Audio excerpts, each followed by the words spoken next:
listening to CMDA Matters, the weekly podcast of Christian Medical and Dental Associations. Here's your host, Dr. Mike Chupp. Welcome, friends, to CMDA Matters, where we explore the issues that matter most to Christian healthcare professionals. Whether you're in healthcare, married or otherwise related to a healthcare professional, or simply interested in how God continues to work through Christ followers in patient care and beyond, we're so glad you're here. In this episode, I'm joined by Pastor Bert Jones, who is CMDA's Vice President of Missions and Member Care. He'll be co-hosting this conversation with me today. We're addressing a deeply personal and often unspoken struggle: pornography addiction and sexual compulsive behaviors, and their impact on individuals, marriages, and the entire healthcare community. Our guest is Mr. Nick Stumbo. He is the Executive Director of Pure Desire Ministries. He leads an organization that is dedicated to helping men and women break free from pornography and end sexually compulsive behaviors. The truth is, friends, that as healthcare professionals and leaders or pastors, we often don't receive any more training or support in healthy sexuality than anybody else. Many carry these struggles into their work, yet the nature of their roles often makes it hard to be open about them because they fear jeopardizing their careers. Nick offers invaluable insight as we explore the realities of addiction, the path to healing, and how healthcare professionals can not only navigate these struggles themselves, but also support others on their journey to freedom. So let's jump into this conversation and learn a whole lot about the critical first steps toward recovery and freedom.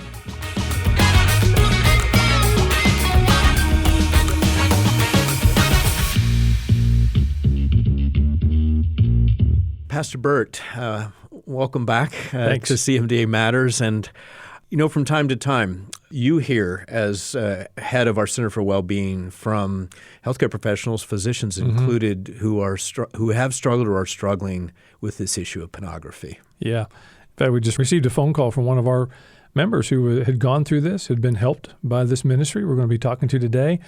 And we believe God's in the midst of doing something here to help our CMDA members. So with that in mind, Executive Director of Pure Desire Ministries, Mr. Nick Stumbo, thank you for joining us today on CMDA Matters. I'm glad to be here. Yeah, thank you for having this vital conversation. You got involved in this ministry addressing unwanted sexual behavior. How has your journey shaped your understanding of addiction as well as recovery, Nick? Yeah, it started as a personal journey. I'd been honest with my wife about struggles I'd had with pornography before we were married, and I wasn't under the illusion that marriage would fix my issues, but I just felt I would outgrow it. I never wanted it in my life. Every time was going to be the last time. And for 10 years into our marriage and into ministry, I continued to struggle with this behavior. And as often as I could, I would be honest with my wife, and I would keep saying, well, this isn't about you. It's a problem I've had early in my life, and I'm working on it, and it's getting better. And yet it would keep happening. And it was in 2010 that we heard the founder of Pure Desire Ministries, Dr. Ted Roberts, speak at an event for our pastors in our denomination. And our district leadership got up and offered a pathway for help for leaders that were struggling with online pornography. And I was hesitant to go, but my wife heard the same talk and knew that we desperately needed help. And with her elbow in my ribs, I found my way into a counseling office to determine if Pure Desire would be a good fit for me. And I tried to explain to this counselor why I didn't need that much help. I was really close to being free. I just needed a few more ideas, and I was probably good to go. And he was the first person to ask me these questions, to say, Nick, how long has it been a problem? Which at that point was over 15 years. How many times have you tried to stop? And I said, every time was the last time. So I've tried to stop 100 or 1,000 times. And he said, number 3, is it causing you or people you love pain? And I said, yeah, I think if I don't quit, my wife will leave me. And that's when he said, Nick, if you put that together, it's been a problem for a long time. You've tried repeatedly to stop without success, even though it's causing tremendous pain. That's the clinical definition of an addiction. And I remember I sat back like he had just slapped me, because here I was, a pastor. I loved the Lord. I was sincere in my faith. I wasn't trying to hide or live a double life. And to think of myself as an addiction was so outside my box at that time that it was hard to accept. But as I began to understand it, and we leaned into pure desire and learned about the patterns in the brain and the pathways that are shaped over time and the neurochemistry, it actually started to make sense of my story. And addiction didn't mean I wasn't responsible. Addiction meant it shaped the reality of how much work it was going to take to learn a new pattern of behavior. And as we entered into that and saw the seriousness of this issue as an addiction, it became life-changing and life-giving, and has become now a big part, obviously, of what I get to be a part of in leading Pure Desire Ministries now. Nick, I am so thankful for your willingness to speak out on this issue, your vulnerability and honesty. I've had a chance to hear your whole testimony online. It's powerful. This is a problem across the board for men and women, and so it's not just for one section of That's right. of the society. But how about in terms of leadership? It's a problem everywhere, but what unique challenges present themselves to people in leadership, and in our context here, healthcare professionals, and how can they overcome the fear of career repercussions? I think the reality is that no matter what profession we are trained for and what position we rise into, we are still, at the end of the day, human beings. We are men and women who are made in the image of God as sexual beings. And the truth that I've seen, whether it's in a seminary or Bible college or the medical profession, we are typically not trained or discipled in how to manage our own sexuality well. And there are a lot of assumptions made that, well, if you're a professional, like if you've got all these skills and talents and the smarts to have that job, you'll probably figure out the personal stuff on the side. And yet the truth is, we don't have, as leaders or pastors or medical professionals, any more training or opportunities than the average person does. And the truth is, there just isn't much happening in our world, and especially in faith communities, to disciple us into healthy sexuality. And so we take our challenges, our sinful patterns, our addictions, right into those professions, only now we're in professions that really don't permit us to be real about it, because often if we were completely honest, there is a sincere possibility that we might lose a job or a profession, and it's the one thing we've been trained to do. Right.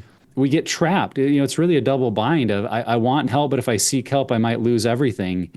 And so we have found that it's so important, whether it's in a pastoral role, a medical professional, that there is a confidential place they can go to get help. And that's why, we have a team of counselors. That's why we provide online groups. And even at the local church level, we emphasize so strongly the participation of people in these groups absolutely is confidential, so that a pastor or leader or medical professional has the confidence to take that first step. And what I like to say is, you don't need to be able to know how the whole road goes before you take that first step. And that first step can be confidential, so that the only people who know that you're in that group are the other people in that group.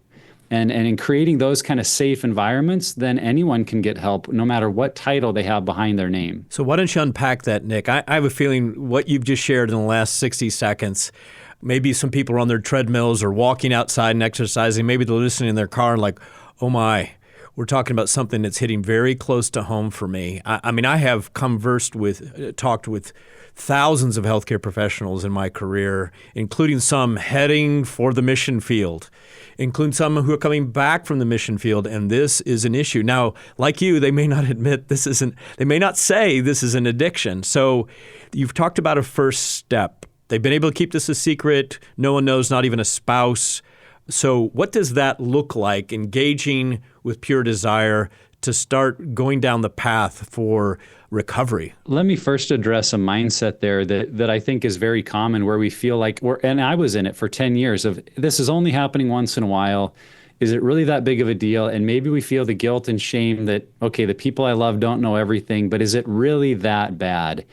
And we need to recognize that is a hallmark trait of addictive behavior, is to minimize, to rationalize, and deny. And the truth we know, particularly about sexually compulsive behaviors, as is true of any addictive behavior, is that it doesn't stay stagnant. It doesn't keep us there. This is by nature something that will take us further than we meant to go, keep us longer than we meant to stay, and cost us more than we ever thought we'd pay. And by the time people seek help, they usually are looking back saying, I never thought it would go to this place. I never thought it would go this far. And yet that's the nature of compulsive sexual behavior. And so I like to look at it and say, if we recognize this poison is in our life to any degree, and we don't have any true confidence that it has been dealt with fully and finally, we're acknowledging this poison is going to continue to come in until it takes me to a place where it truly has caused destruction. So if you're on the treadmill or listening to this and going, yeah, I've got some issues, but really, you're in that place of acknowledging I should probably do something. And so taking that first step, what we talk about with sexually compulsive behaviors or addiction, or really, whatever someone wants to call it, there's a behavior in your life that you wish wasn't there, is ultimately it's not about sex. It's not about the high. It's really rooted in an intimacy deficiency about relationships, that we've been wounded in relationships, that's now creating a need for us to reach out for these materials or this way of coping with life. And that's why a group environment is so vital, because it's in a healthy group environment where we relearn appropriate steps of intimacy and relationships, where people who know our whole story don't run away from us and reject us, but they stay present and they're with us in the journey. And that's why really the heart of Pure Desire Ministries is groups. Like if you come to Pure Desire and you're around our stuff for very long, pretty soon you're going to hear you need a group, and you're probably going to hear it over and over and over. And that's why we have online groups for men who struggle and for women who struggle. And we have online groups for wives who feel betrayed and are dealing with the trust issues associated with this, because they need community too in recovery. And we have groups for men who are dealing with that betrayal, because this is something as couples we need to heal from together. And so those online groups meet at all different times during the week, and they're meant to be a secure, confidential place, because one of the unique things that Pure Desire does, it's our groups, we have 7 or 8 people in the group. Once that group is filled, it's closed, it's taken off the website, and those will be the people you journey with for the next 8 or 9 months through a significant pathway of healing and recovery. So that it's a big step, and we have a lot of other tools and materials that people could explore first. I mean, even listening to this podcast, listening to a Pure Desire podcast, to be educated, to understand the journey I might need to take is also a great starting place, because if we don't know what we don't know, we're not going to be motivated to take that step. So I just celebrate people who are even at this point thinking about what their next step might be. Nick, in preparation for this interview, I listened to your testimony. You made a statement, porn was not your problem. You talked about deeper issues, and that you're kind of hitting on that right there. How does the trauma behind pornography is usually the solution you're trying to fix the problem with? How does trauma, including some of these experiences specific to healthcare professionals, like losing a patient, facing lawsuits, moral injury, how can that impact our listeners today? And what solutions do you have for the underlying problems that's driving them to seek out pornography? The best way I could answer that is to share a little bit of the snapshot of my story, because I believed that pornography was my problem. And if I just fixed that problem, life would be pretty good. Everything else was okay. And so early on in my counseling journey with Dr. Ted Roberts, he said, Nick, you're going to find out that really this is being driven by wounds in your life, and probably a father wound. And I'm like, no, because I got a great dad. We're friends to this day. We have a good relationship. Like, I don't have those problems. And Ted nodded and said, well, we'll see. And as we walked through this process, I discovered many ways in which, not intentionally, but there were deep wounds in my way of seeing myself, because my dad was not a perfect human being. And because my dad's not perfect, his imperfections impacted my neediness in a way that created what we would call trauma. Now, it wasn't trauma because he beat me or yelled at me. A lot of it had to do with things around sports and performance, where unintentionally the message I received, and that's really the point of trauma. Trauma is not about what's done to us. Trauma is about what we believe inside ourselves. And so my trauma wasn't what my dad did, but it's how I interpreted that I wasn't good enough, I didn't measure up, and I didn't have what it took to be a real man. And so I take that into my teenage years, and what questions does pornography answer? Well, pornography in a very artificial, momentary way says you're good enough, you measure up, you matter. And so it became a pseudo solution to these deeper needs of asking the question, do I measure up? And so then what would happen when you fast forward into my ministry career, if a sermon didn't go particularly well, if a meeting with the elders didn't have the outcome I hoped for, those voices that were saying, you're not good enough, you don't measure up, they would start to flare up. And I would add, most of this is happening at a more subconscious level, right? It's not like I'm after the meeting going, man, I feel just like I did when my dad would talk to me after my sports games that I'm not good at. No, but at a deep level, I was feeling this unworthiness, and then would, in that pattern, end up struggling with lust and fantasy that would ultimately lead to pornography. And in the counseling journey and the group journey with Pure Desire, it was unraveling that whole connection between my past trauma and the lies that I believed, and the way that when those would be triggered, my brain had learned that the go-to to feel good is to go to pornography or compulsive sexual behaviors. And so as someone thinks about their journey, that's why a group is so central, because you really can't do that kind of work alone. And if you do it alone, you will stay stuck in some of the same patterns of self-blindness that have kept you unable to make progress in this issue already. I like to tell people that when I did group with Pure Desire for the first time, I don't know that I learned anything new about myself. But what I learned was hundreds of ways in which my story connected in ways that I had been blind to. And so going on that journey is going to help you unpack maybe things you've known to be true your whole life. You just haven't seen how they connect and how to get traction in changing them. Before we continue with this week's episode, here's a special announcement for you. We're excited to announce the newest addition to CMDA's long list of resources for our members, and it is specifically for students and residents.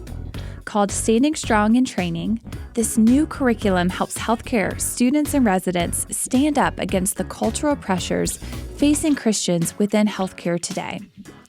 The curriculum's 7 modules are designed for group settings, allowing attendees to solidify their foundational worldview beliefs regarding important issues, such as the beginning of life, end of life, and biblical sexuality. Each module also offers ideas of how to winsomely defend biblical values and positively interact with others in developing their worldview beliefs. For more information and to download this free resource, visit cmda.org/standingstrong.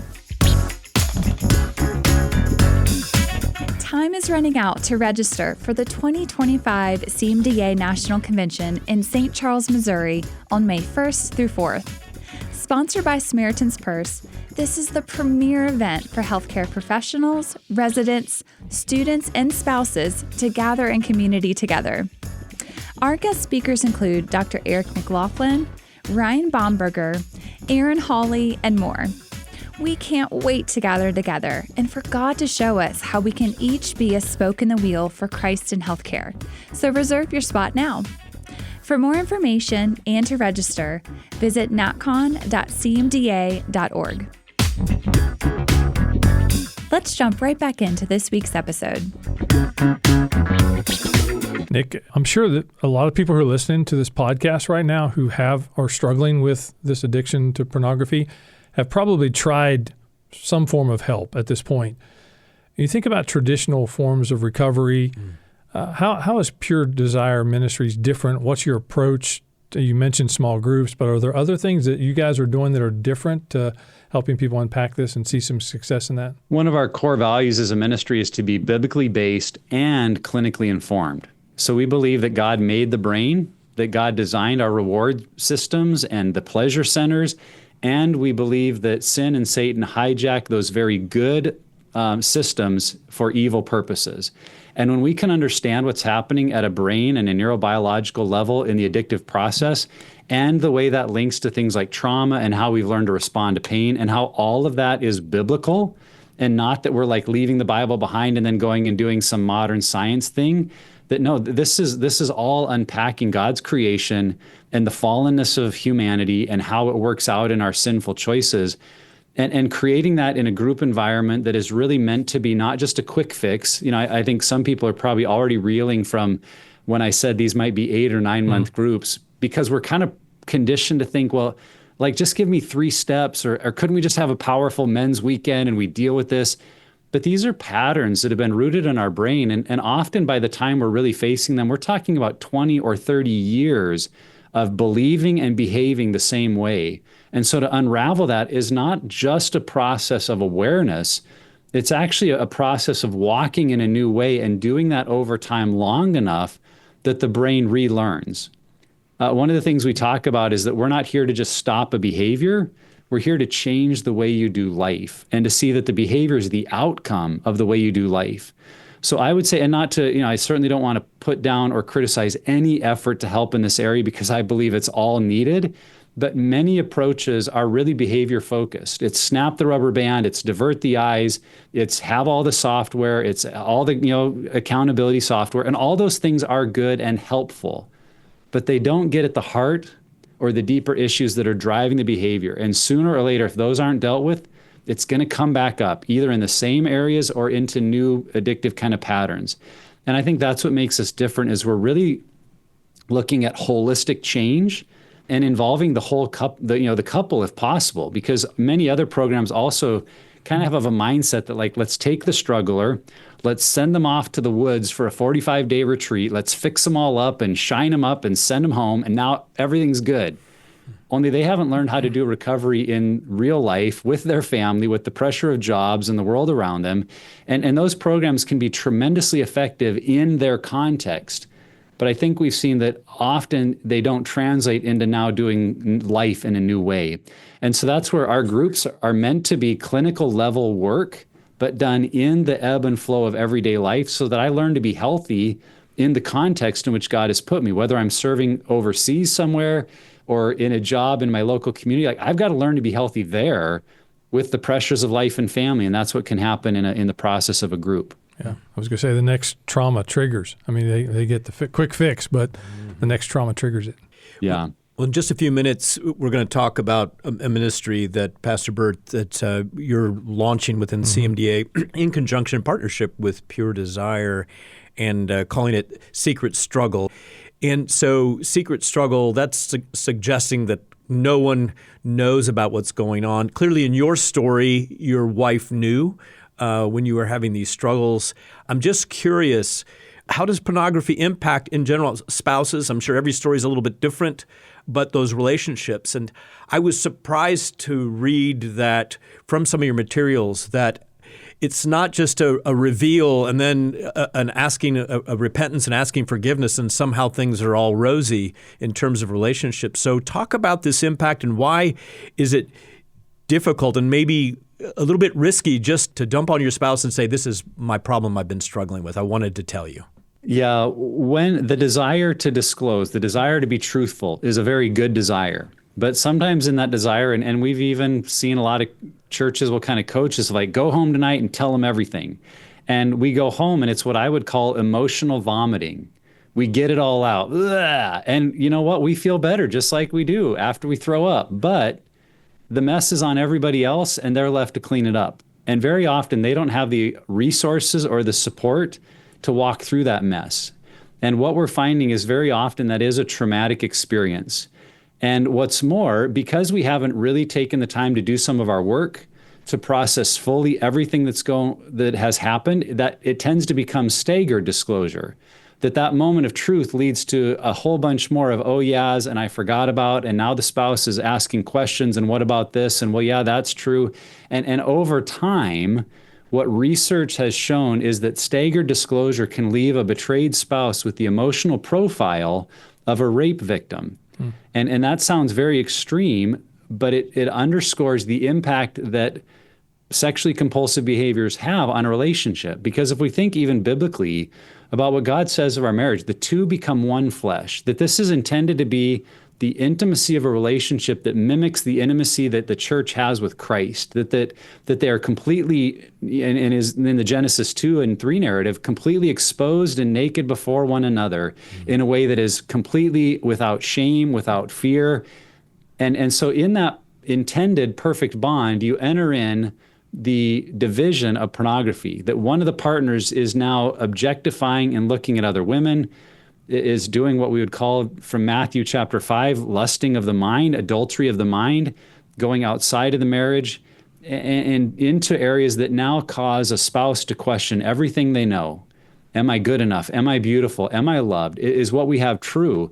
And even if the struggling spouse is doing everything they can, as I was for 10 years, to say, this isn't about you, you're wonderful, we have a great marriage, I'm working really hard to change this, those words aren't enough to counteract the impact of the behaviors on that spouse. And that's why I said earlier, the betrayed spouse needs support as well. They need a group to help them understand, what am I feeling? Am I crazy? Is this about me? Do I have to give more sex to fix my spouse? And they learn that they can't be responsible to fix their spouse or save them. So they need all that help. But to go back to the confession then, it's where we encourage, as much as possible, if you are the struggler, begin to do your work and begin to create a full, cohesive narrative of what your struggle has been, so that when honesty comes, and I do underscore that in an intimate, lasting marriage, honesty needs to take place, but that when that honesty comes, it is done factually, it's done without any blaming or minimizing, and it is complete, that a spouse now knows, okay, this is everything, and by God's grace and with the help of others, we can work to rebuild. And at Pure Desire, that's where we've gotten to see over and over the beauty that can come out of a very, very challenging situation when it's done well. But when we're emotionally just trying to get it off our chest, it often creates more pain and a longer process than we intended. So I would say, if you're someone that's saying, I got to get this secret somewhere, don't start with your spouse, start with another man or another woman for the females, get it off your chest with them and begin to process. And at the right moment and the right timing, you'll be able to give a truthful telling to your spouse that from there you can begin to rebuild. Nick, women, it's not a group that traditionally we've thought about having addictions to pornography, but obviously that number is increasing over time, at least the statistics that I read. So what resources and support systems would you have for women in healthcare professionals who are struggling with this addiction? As I mentioned, we do have groups for both. For women who are feeling betrayed or working through that in their marriage, we have a workbook and a group called Betrayal and Beyond. So they've experienced the betrayal and now they're working to get beyond it.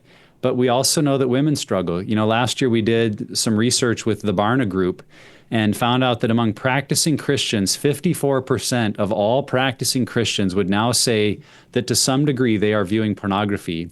And that's 75% of Christian men, but it's also 40% of Christian women. So that's one of the points we're trying to underscore, whether it's in a church or a nonprofit or organizations, to say we've traditionally thought of this as a men's problem, but we need to expand and think of this as a people problem, because whether we're male or female, we are all made in God's image as sexual beings, and women also have the capacity to get caught up in this and to get trapped. And when they do, very often they're dealing with a double bind of shame, because they feel the shame of their choices, but they also feel shame that they have a quote unquote man's problem, because that's what the church has told them. Like, well, this is what men struggle with. And then if the woman is struggling, she feels very isolated and wonders, why am I the only one dealing with this? And yet the data would say 40% of women are in that place. And so we have a group called Unraveled for women who are dealing with their own sexually compulsive behaviors, to understand what's going on and to break free from that. And those might be two separate groups of women as they face whatever pain or heartache they're walking through. Nick, our healthcare professionals have some unique opportunities to have conversation with patients, and I'm imagining from time to time things that indicators would lead to this. What advice would you have to maybe give one of our listeners how they could use their role as a healthcare professional to speak into this and provide help for those patients? That's a great question. You know, in that data we did with Barna, people were asked, who do you feel comfortable going to with this topic? And the number one answer was a counselor. So I'm grateful we have caring professionals that counselors are there. The number two answer was their doctor. That there are professionals that people feel like, well, this is their job to help answer my questions. So I think if we're in that role, to be aware that most people do not have safe, healthy places for these conversations. And your appointment or office might be the first place they feel safe to say, yeah, I'm struggling. And maybe they mention, yeah, we're having marriage issues. I think in a gracious way to say, has compulsive sexual behavior been a problem? Are there pornography issues?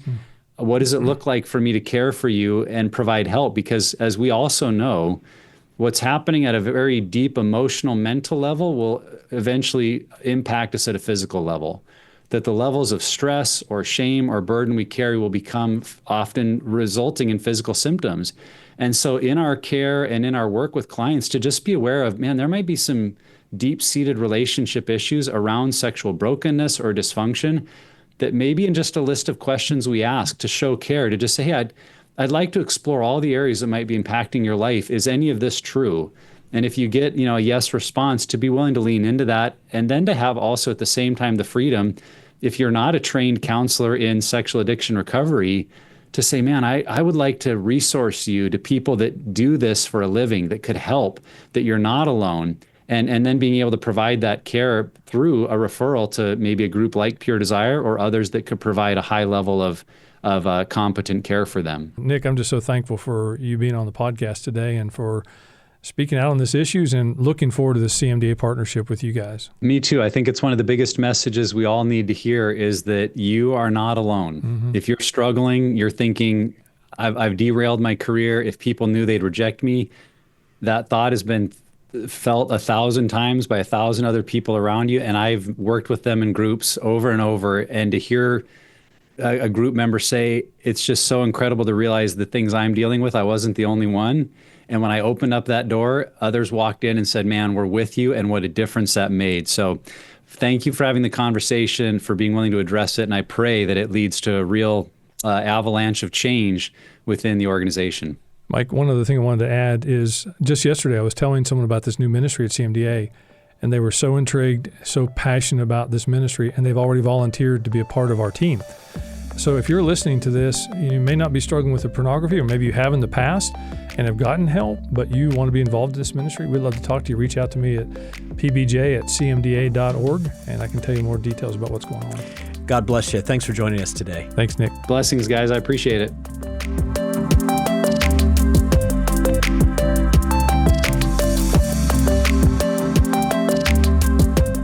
Well, a special thank you to our guest, Nick Stumbo, for his insight. I love that. An avalanche of change. We don't think about positive things when we hear about avalanches, but an avalanche of change. Breaking free from pornography and sexual compulsive behaviors and supporting those on the journey to healing from this addiction. If you or someone you know is struggling, remember, as Nick said, you are not alone. Confidential resources like Pure Desire Ministries and professional counseling are available to help you. If you found this conversation valuable, please give CMDA Matters a follow on socials and share the episode and subscribe to the podcast for more future discussions on faith in healthcare.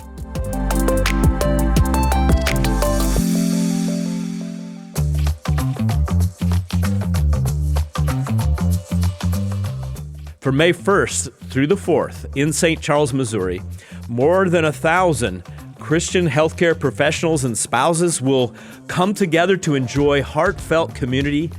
They will sharpen their understanding of our current cultural moment and stand strong for biblical truth. Thanks to the generous support of our premier sponsors, Samaritan's Purse and Liberty University College of Osteopathic Medicine, we have an incredible lineup of speakers waiting for you. You can check them out on our website.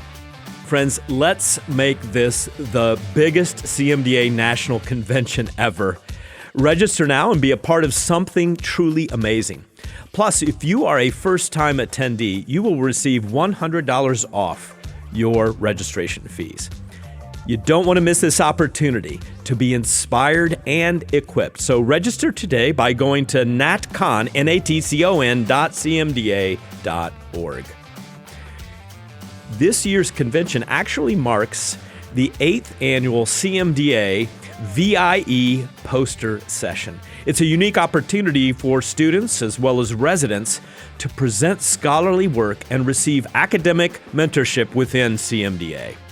You know, several years ago, a small group of residents developed the idea of including a poster session at CMDA's convention in order that we might encourage more students and residents to attend. And it actually is working. We've seen a growing number of students and residents join us each year, And we believe in a record turnout. It's going to happen this year. Be sure to stop by the poster session in the Student Resident Lounge while attending the convention and interact with a future generation of healthcare professionals who love Christ.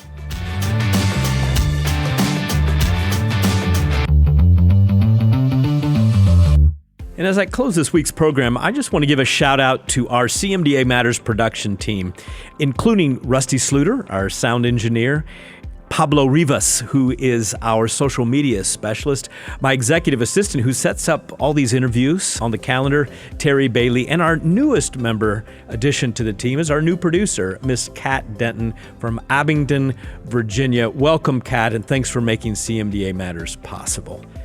And don't miss next week's episode. I'm going to be joined, together with Bill Reichert, our Vice President of Campus and Community Ministries, in a compelling conversation with Dr. K, that's what we're calling him, about the unique challenges faced by emergency medicine doctors in America. He's in a creative access, limited access country, so we've given him a pseudonym. You don't want to miss it. We are bringing the hope and healing of Christ to the world through committed Christ followers in healthcare. That is what matters every day, every week to us at CMDA, and CMDA Matters. May you recognize this week that the Lord is truly with you, that He is for you to do His good work.